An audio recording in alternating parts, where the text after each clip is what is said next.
நடிகர் சரத்குமார் வரலாறு. இவர் நடிகராக மட்டுமல்லாமல் அரசியல்வாதியாகவும் அறியப்பட்டவர்.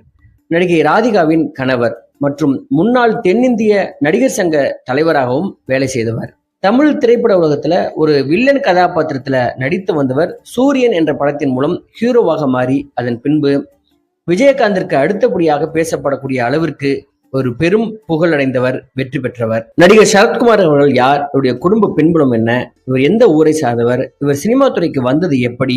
சினிமா துறையில் இவருடைய சாதனை, அரசியலில் இவருடைய ஏற்றங்கள், இவருடைய தடுமாற்றங்கள் என்று நடிகர் சரத்குமாருடைய வாழ்க்கையில ஏகப்பட்ட சுவாரஸ்யமான விஷயங்கள் இருக்கிறது. அவை எல்லாவற்றையும் இந்த வீடியோல நம்ம பார்க்கலாம்.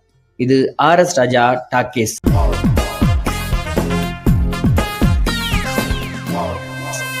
இதுவரை இந்த சேனலை நீங்க சப்ஸ்கிரைப் பண்ணனா சப்ஸ்கிரைப் பண்ணிட்டு ஒரு லைக்கையும் போட்டு வாங்க. நம்ம நடிகர் அரசியல்வாதி சரத்குமார் உடைய வாழ்க்கை சுவாரஸ்யங்களை பார்க்கலாம்.